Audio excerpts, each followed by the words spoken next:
J'aime pas l'école. J'irai plus jamais de la vie, nous annonce notre chérubin à quelques jours de la rentrée. Ah, c'est qu'on n'avait pas spécialement prévu de faire l'instruction en famille. Alors, une fois qu'on lui a expliqué qu'on n'avait pas vraiment le choix, et que par extension lui non plus, qu'est-ce qu'on peut faire pour le convaincre de passer le portail de l'école le 2 septembre, et tous les autres jours tant qu'à faire? 1. On lui achète quelques nouvelles affaires qui font la différence. Par exemple, on le laisse choisir un cartable qui lui plaît. On s'aide sur le stylo gomme et les feutres qui sentent bon. On mise tout sur l'agenda avec le héros de son dessin animé préféré. Parce que ce matériel n'a aucun intérêt si on ne peut pas le montrer à la maîtresse et aux copains, si tu vois ce que je veux dire.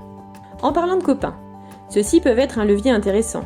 Si notre enfant n'est guère motivé à l'idée du retour au turbin, il devrait être un peu plus enjoué à l'idée de retrouver ses congénères pour la récré. Pour les rappeler à son bon souvenir, on peut les inviter quelques jours avant la rentrée pour lui montrer comme ils lui ont manqué pendant les vacances et comme cela va être chouette de les revoir tous les jours. Ensuite, on lit des livres pour dédramatiser. Il en existe pas mal sur le sujet et pour les différentes tranches d'âge. À croire que cette histoire d'enfant qui n'a pas envie d'aller à l'école est monnaie courante. Ce qui nous fait, nous aussi parents, relativiser. Pour les enfants qui rentrent en maternelle, l'album J'irai pas à l'école de Tony et Zoé Ross est très bien.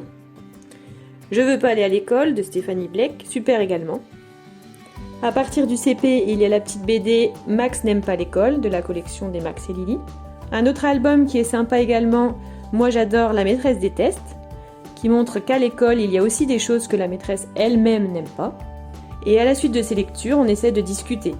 Avec Simon, le lapin du livre par exemple, on comprend que ce n'est pas vraiment l'école qu'il n'aime pas, c'est surtout le fait de quitter papa et maman. Et notre chéri chou, de quoi a-t-il peur au fond?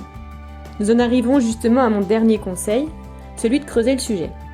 Des enfants et des adultes qui n'ont pas envie de reprendre le rythme métro, boulot, dodo, j'en ai rencontré quelques-uns. Des élèves qui n'ont pas envie d'apprendre, par contre, j'en ai pas rencontré beaucoup, voire pas du tout. Alors ça vaut le coup de savoir ce qui se cache réellement derrière. La peur de l'échec, la crainte de la maîtresse, l'angoisse de retrouver la vie en collectivité. Dans ces cas-là, il ne faut pas hésiter à rencontrer l'enseignant. Pour trouver ensemble des solutions, s'assurer qu'il ne s'agisse que d'une passade et pas d'une phobie scolaire pour laquelle il faudrait consulter.